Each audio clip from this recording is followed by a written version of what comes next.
Welcome to the Learning Can't Wait podcast, an iTutor production. At iTutor, our vision is to ensure every child has access to education, regardless of circumstance. Each episode, we will be joined by pathfinders within and around the education space, who are bringing about transformational change on behalf of deserving students. I am your host, Haley Spirabauer. I am so excited to be talking to today Jorge Valenzuela, the CEO and founder of Lifelong Learning Defined. We are brand new to each other, so I want to say welcome, and I'm so excited to hear your story because this is really going to be the first time that I get to learn all about how you've built an incredible organization. Oh, thank you so much, Haley. It's an honor to be here. It's a pleasure, and let's jump right in. So, Jorge, when I actually put a call out on my LinkedIn community and I said, who do you know that is moving the needle and doing great things on behalf of children? And your name came up and I started doing a little bit of a Google search, and you have quite the background in and around education. Why don't you tell us how you got to where you are today? Yeah, so I started out as a teacher about 2 decades ago, almost 2 decades ago. It's like 19 years. And I want to say my 7th or 8th year, I became a district administrator where I became responsible for 40 other teachers. We had a director that was really bent on making sure that the content area specialists and the elective specialists work together so that we can visit schools every 9 weeks, like every quarter, visit schools doing something called learning walks. And in those learning walks, we would get to know our teachers, their needs, also the kids. And then we would go back, have a data debrief, and then make sure that everyone on the team is saying and seeing the same things. And then we would design our PD solutions and embedded PD on supporting them. We got a lot of success. In around 2010, we got all 50 schools in Richmond City Public Schools fully accredited with a model like that.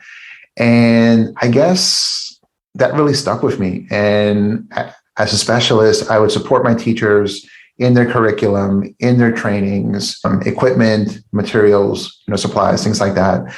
And then eventually I hit a wall and I realized that I didn't have the skill sets that they would need in order to do project-based learning. I looked around, sought out an organization. Back then it was called Buck Institute for Education. Now it's PBL Works. And I joined them around 2014. I got into the cohort. I think it took me about 10 to 14 months. And when I became very proficient in their PBL framework, I started facilitating workshops around the country. I started really slow, but around the 5th year, I got a handle of it, and something inside me said that you have to go do this full time. I started doing that, and I began writing articles or blog posts around that time. And from there, I got invited to write books, visit school districts, other schools that I would have never planned to visit. And eventually, I formed my own company. It's called Lifelong Learning Defined. And since then, I started doing that action research learning walk as just an instructional innovation model for helping schools, number one, understand what they really need. And then number two, make a plan on how to go about it.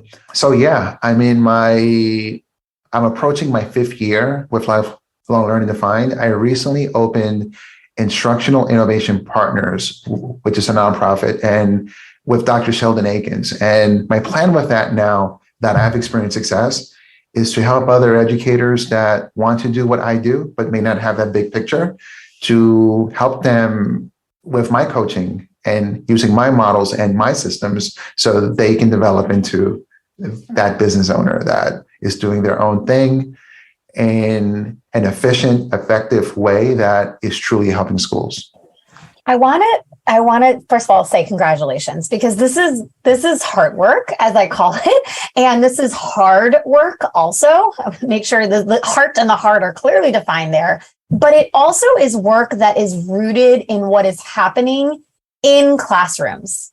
right? So you're going on these learning walks. This is not PD that's created in the ivory tower by folks who have been out of classrooms for a really long time. Can you talk about why that learning walk process is so important to creating powerful and effective PD? Yeah. So one of the things that I learned in the PhD program is how to create knowledge and how to learn knowledge. And there's a process. You have to look at what's been done.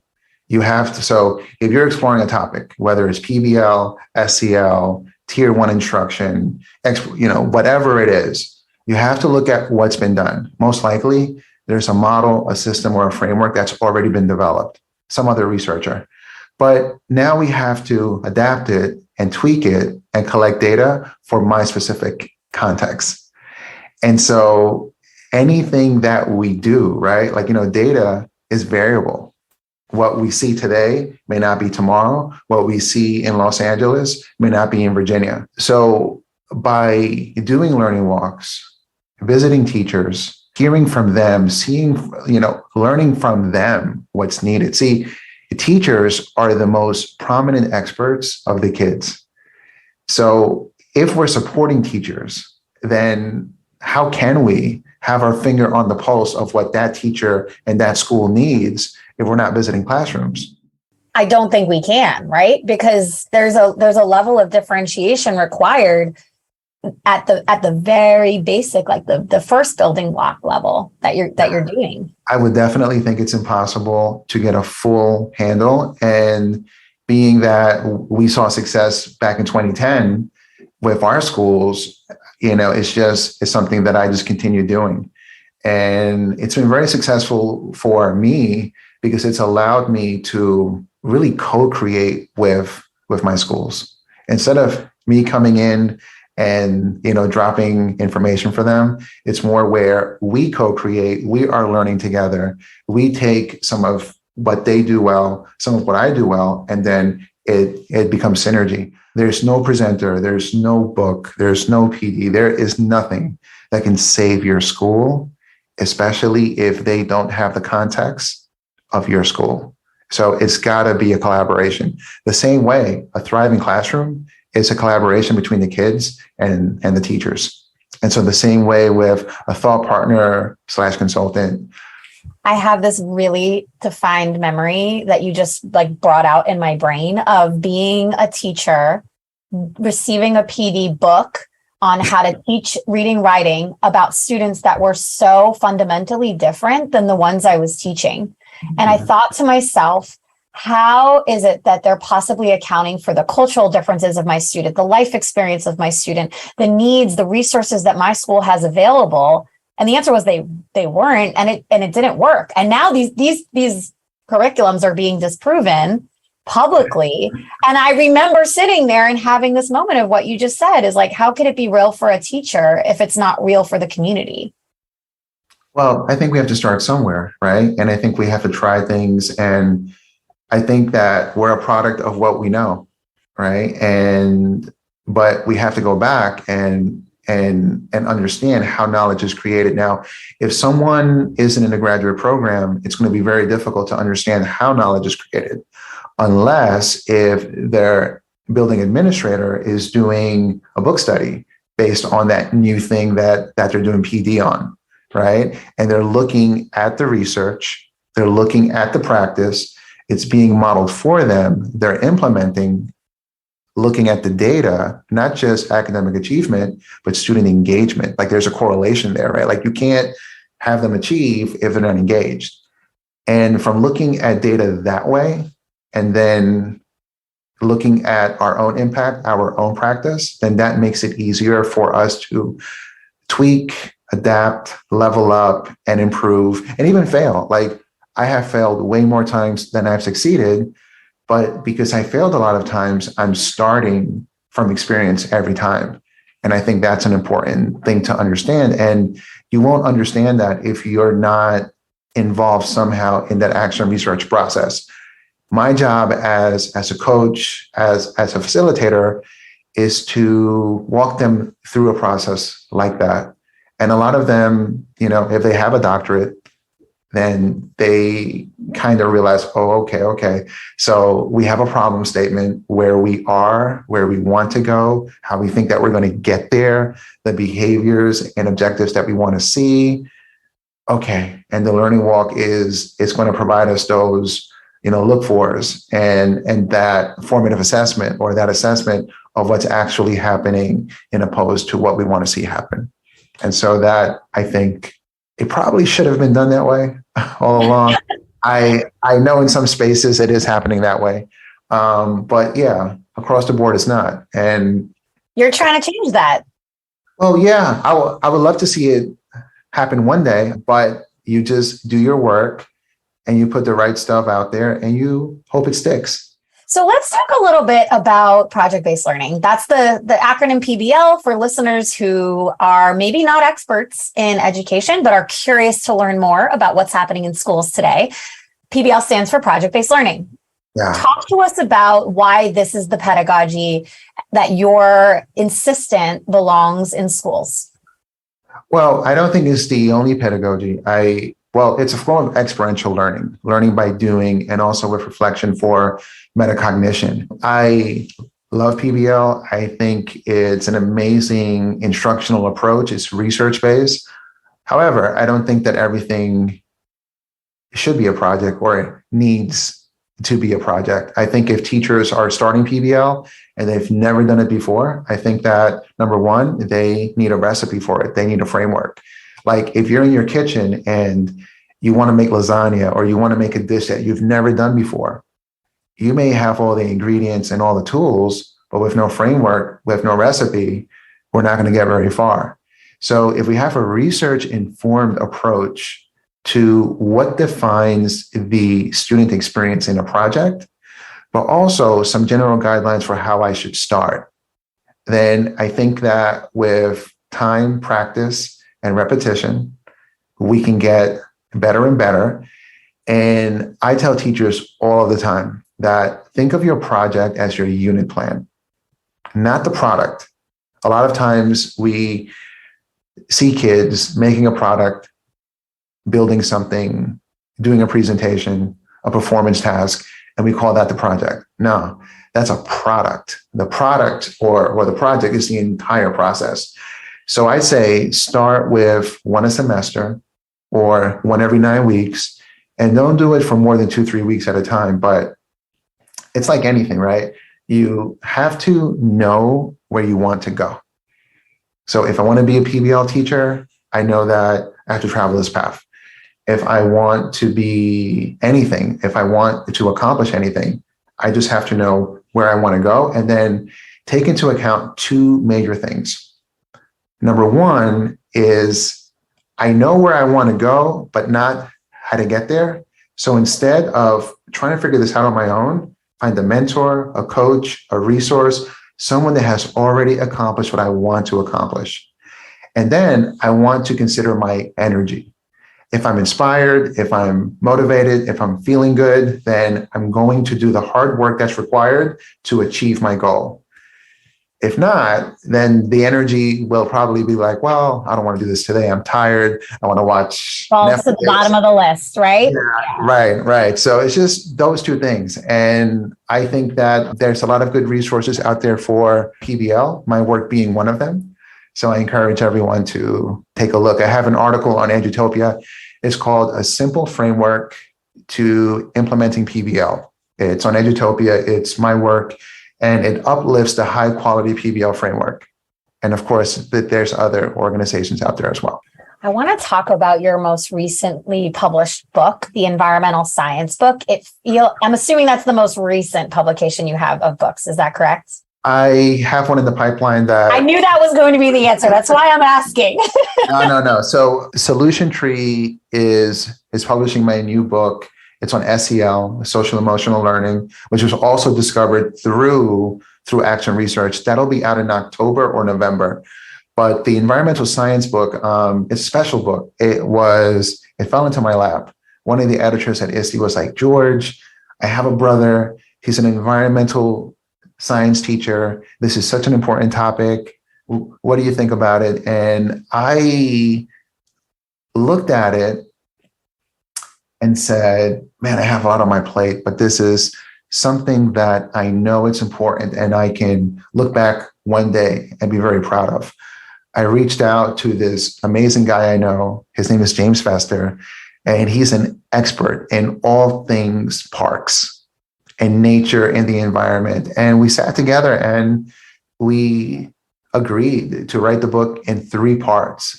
Part 1 is just basically defining PBL, environmental education, and some of the big lifts or the big things that someone that is teaching it should really consider, like climate change, sustainability, human impact. And then part 2 of the book is a project that dives deeper into those topics, but it provides an adaptable PBL unit that any teacher from any grade level can adapt. And then part 3 of the book is getting into field research, SEL, and ways of working with technology within environmental education and the inquiry process. And yeah, it's an amazing book. I get to speak on it sometimes and help teachers in adapting the projects in the book. And yeah, it's on ISTE, it's on Amazon, and on my website. It feels really timely to have a book about environmental science and helping schools and teachers to make that education real for kids. I know there's a ton of content out there and other validated sources that could be used, but right now we're in a little bit of a precipice with our environment. So creating content that is really dramatically challenging how we teach this to children so that it's more engaging, which maybe is a broad generalization, but from my perspective of being a classroom teacher and a school leader, PBL classrooms had higher engagement. That for me, that felt really, it brought learning to life. Yeah, there is definitely research by the Lucas Educational Research Foundation, which is an extension or the research arm of Edutopia, that has shown that PBL is the best way to teach environmental education because it makes it compelling. It focuses on having young people explore an environmental issue, but most importantly, explore a solution in collaboration with others. So they're thinking about ways of becoming a conservationist, of really creating a call to action that it's going to extend beyond the project, beyond the classroom, and getting other people involved. And if you think about it, that's how environmental scientists engage the public, right? Like they have the research, they have their work that they're doing, but there's a call to action. It's not just exploration, it's developing a solution. And I'm not sure how the book is being received everywhere, but I do get feedback from folks that are passionate about it. But definitely, this is probably the final generation that has to make a decision about climate. So it's so dark, but it's so real, George. It feels like a bold statement, but it's a very real statement. Yeah, I just try not to get too emotionally involved in the things that I can't control. Yeah. Yeah. But yeah. You're chipping away at the parts that you can control, which is equipping teachers to have the tools to teach students. So that sounds like it's within your realm of control right now. Yeah, I think so. But at the end of the day, it's a big country. There's, I want to say 200,000 teachers or 2 million. I forgot what the number is, but there's a lot of teachers out there and there's a lot that need to be staffed. So I can only do what I can do and on my social media, put it out there and hope that it helps someone. I mean, that's really what I do is anything that I write is really meant to just be a way to do scholarly service, but to put the information out there for someone that will never meet me. And if it can offer them a step-by-step inspiration, something that they can use as they're learning their own way, then I think that's important. And I feel blessed. Everyone I have on my podcast has a story about what led them into education and how they became a teacher. And I'm curious if you have, or you recall a defining moment that you realized, I need to be in a classroom. Ultimately, now you're in many classrooms, but in your early footsteps into a classroom, what led you there? Yeah, so I'll say to anyone listening that you have to pay attention to that voice within saying that you need to do something. And there's research that shows that the more that you can, quiet your inner storm and listen to your gut, your intuition, it's there for a reason, right?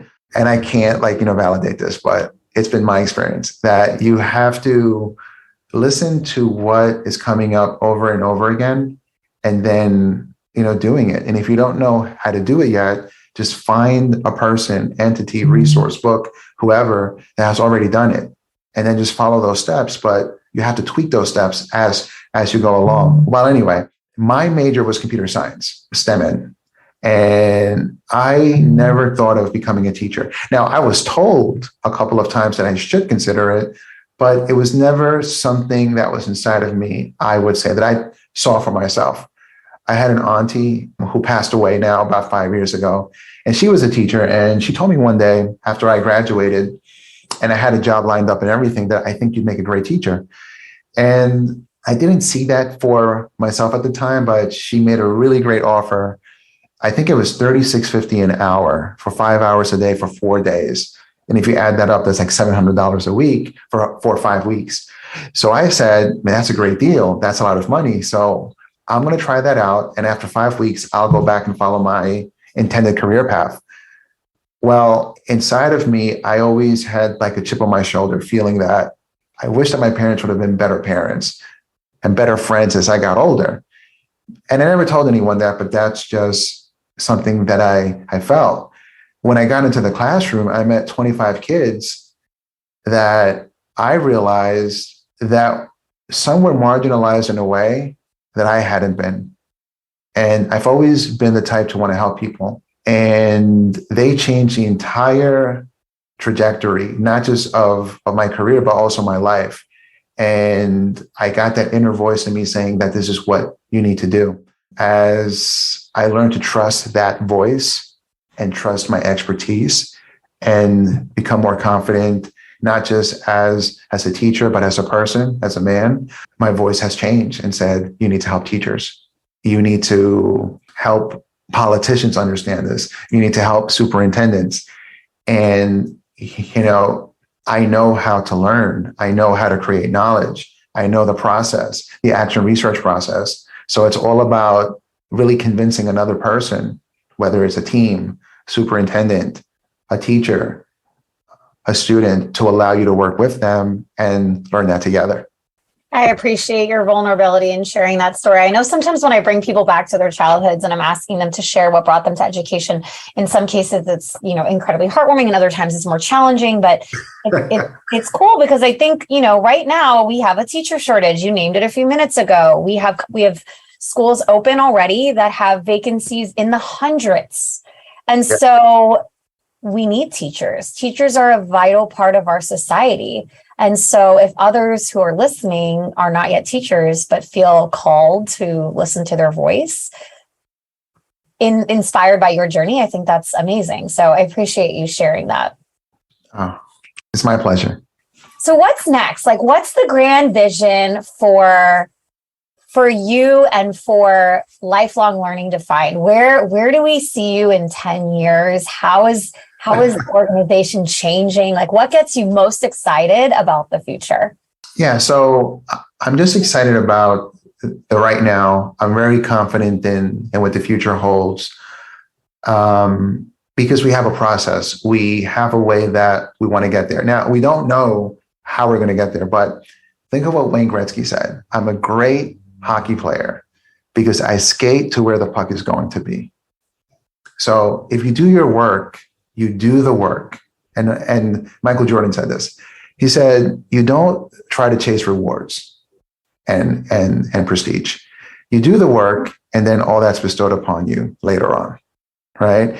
And so I have saw that by doing the work, the hard work, you get more opportunities, you get to help more people.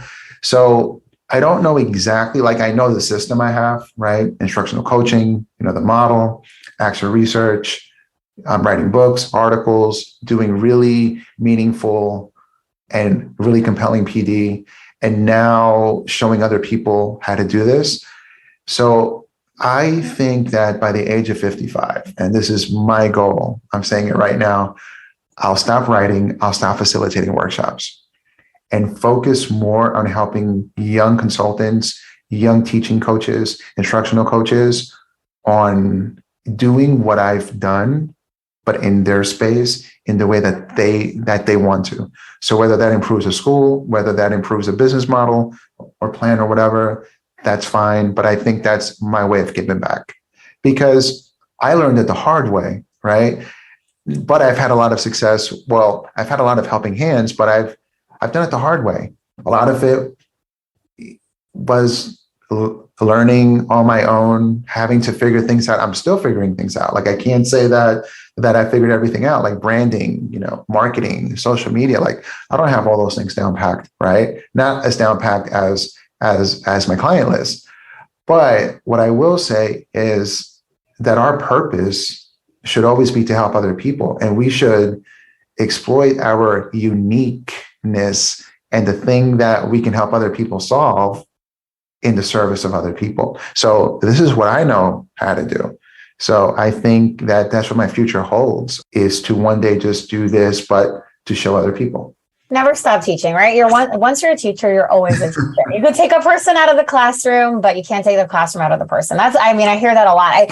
I really do love the adages you shared from Wayne Gretzky and Michael Jordan about, skating to where the puck is going to be, and also not doing it for the accolades.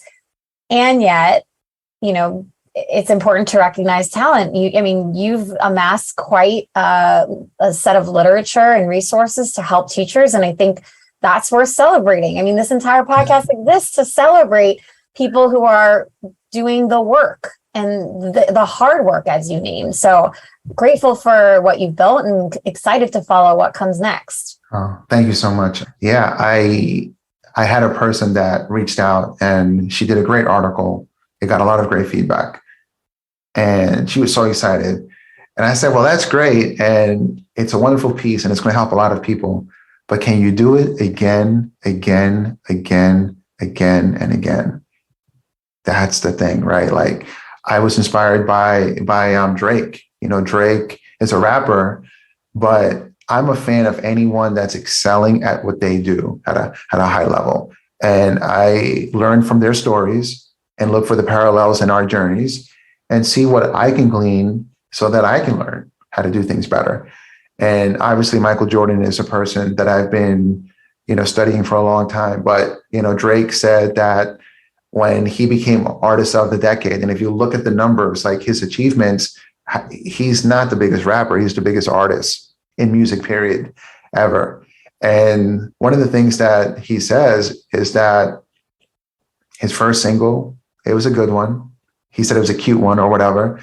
And then the second one was great. But can you do it again and again and again? And it's dedication to your craft.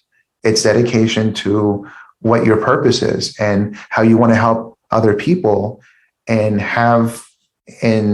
creating something that is helpful, that is useful. And that when you do that, you're not really looking at the greatness of that one thing. You did that thing well. You got all the feedback. Other people looked at it. It's polished. It's done. But now you're on to the next thing. And I think that that's an attitude that has helped me a lot. And it keeps me humble. It keeps me grounded. And it keeps me just never being complacent. And I think that, Pharrell said this, don't ever be complacent. You have to act like this is your first opportunity, your first at bat. That sort of fortitude and resiliency through the ups and downs, I imagine, is one that takes a lot of, like you talked a little bit about earlier, like internal strength and kind of know-how for what the end game might be, or where you're going and the process. What advice would you give maybe an entrepreneur or someone who is looking to help outside of where they started, so maybe getting into consulting, as you named, that you wish you had at the beginning of your journey? Yeah, I don't think you can look at another person like you can be inspired by another person, but you can't really look at someone and say, I want to do what they do. No, I think that is back to the inner voice. what I just mentioned as far as being resilient and being consistent is impossible if the passion isn't there for what you're doing. It's impossible. And that's never a material thing.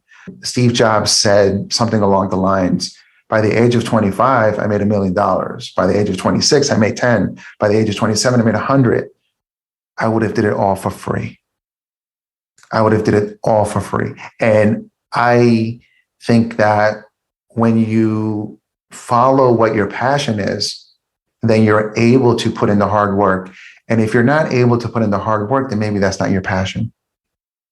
So if you're not sure what your passion is, I think that there's another principle that we can think about.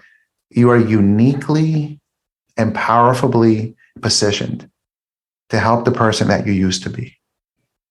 So at one time, I was a teacher that needed help. At one time, I was an administrator that needed help.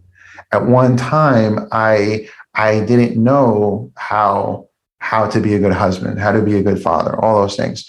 So you basically should take your expertise and your knowledge and your passion and use that to help the people that need it the most, in opposed to looking at someone and being, well, I want to be them. You have no idea how many doors were closed in that person's face. You have no idea what amount of sacrifice, how many hours went into their day, building what their business is. So I think it's that inner voice, right? That thing that you love to do, follow that thing, and then I don't want to say exploit yourself, but exploit yourself or use yourself in the purpose of helping other people achieve that thing that you've already achieved. This feels really timely as a conversation as we think about, going back into the school year and just the challenges before us. We've endured a very long 3 years of a pandemic, and now we're somewhat in an endemic. So I think people are recalibrating, right? They're recalibrating about what their expectations are for the future. They're recalibrating what education should look like in the future. And so I think it's timely to name that there are strengths within all of us that speak to the versions of ourselves that existed before that could really help us reimagine what the future looks like in our own purview, in our own environment, whether it be a school or an agency or an ed tech company, or just, in graduate school. I think that is like huge for folks to realize. And I appreciate the way you phrased it. Yeah, I know a lot of people that had already been working hard. So when the pandemic sent them home for a while, they were able to pivot because they had been doing the work. And when you've been doing the work, you may not know how to get there, but you know where you want to go. Right. And then you learn how to pivot in the situation. But if that wasn't a part of your life, then some people sat on their hands and they weren't able to really pivot and they weren't able to really figure things out. But that's okay. Right. It's never too late to figure out what it is that you really want to do.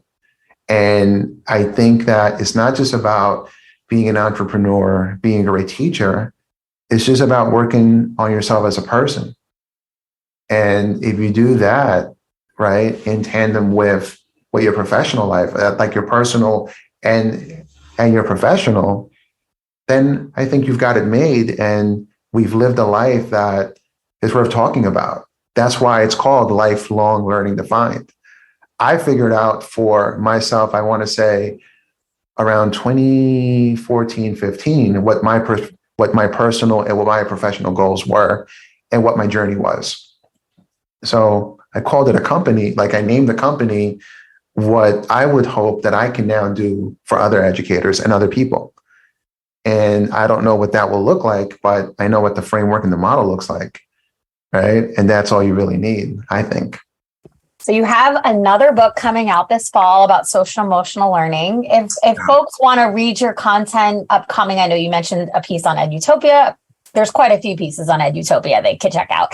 But where can they hear you speak next? Where's George going to be sharing some of this information and maybe talking more in depth about the frameworks and mindsets? Wow. So I'm going to be all over. I'm already booking like, different states like Nebraska, Chicago, online, New York. But what I'm going to do is I'm going to drop a link to my speakers page, and feel free to share that in the notes. And it's got a ton of options that, speaking options and coaching options. And you'll see that there's several strands there that can be for administrators, teachers, the entire staff, conferences, workshops. And yeah, that's something that you can share with your folks. I absolutely will. I know personally, I feel like very inspired about just the personal journey you're naming here. And to me on a level I don't think I anticipated when we entered the podcast recording today. But it's just, people that are committed to doing work to help others have really good intentions. And so it's really great to hear you share about how you built what you built and what you're continuing to build, ultimately to serve others. So I'm really grateful that you came on the podcast today, George. It has been an absolute pleasure.